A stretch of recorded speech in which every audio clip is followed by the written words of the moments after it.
दुर्भाग्य है। एक माँ जो एक बच्चे को जन्म देती है, उस माँ के लिए अगर कांग्रेस की रैली में, कांग्रेस के मंच से अगर गाली दी जाए, तो मुझे लगता है कि पूरे देश की मातृशक्ति को गाली देने का काम किया। एक माँ जो बच्चे को जन्म देकर के उसको संस्कार देने का काम करती है, 2 शहजादे जो बिहार की धरती पर वोट चोर का नारा लगाने का काम कर रहे हैं, उन्हीं के मंच पर उनके ही कार्यकर्ता एक नारा लगाते हैं और गलत भद्दी और टिप्पणी करते हैं और गाली देने का काम करते हैं देश के प्रधानमंत्री श्री नरेंद्र मोदी जी की माता को। एक माँ को इस तरीके से गाली देना, मुझे लगता है कि ये कांग्रेस की नीचता की पराकाष्ठा है। और आज कांग्रेस के वो लोग जिस मंच पर वोट चोरी की बात करते हैं, उनसे मेरे 2-3 सवाल है, वो उनका जवाब देना दे मुझे लगता है।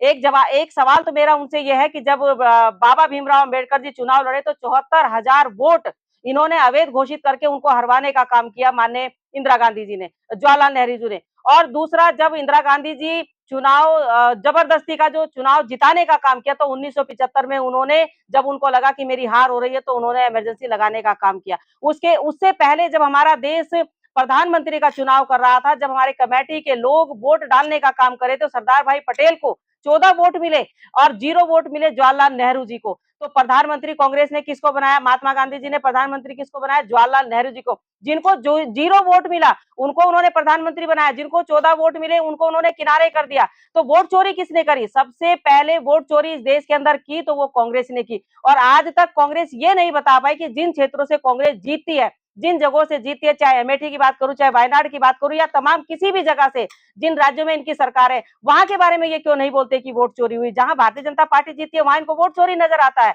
और जहां कांग्रेस जीती है या उनके सहयोगी दल जीते हैं, तो वहां के लिए वो चुप्पी साध लेते हैं, वहां पर वो फेविकोल का जोड़ लगा देते हैं। और आज एक माँ के ऊपर जिस तरीके से उन्होंने गाली देने का काम किया, आज उनकी नेत्रियां जो ये कहती है महिला हूं, लड़ सकती है, एक महिला के लिए उनकी जुबान से एक शब्द नहीं फूटा। फेविकोल का जोड़ लगा करके जो है प्रियंका गांधी जी बैठी हैं चुपचाप से और कोई शब्द नहीं बोली। तो मुझे लगता है कि कांग्रेस की और आरजेडी के नेताओं का मानसिक संतुलन खराब हो चुका है और दिवालिया घोषित हो सकता है उनका दिमाग। इसीलिए इस तरह की मनगढ़ंत बयानबाजी करके वो अपने आप को चर्चाओं में ला करके स्थापित करने की कोशिश कर रहे हैं देश के अंदर।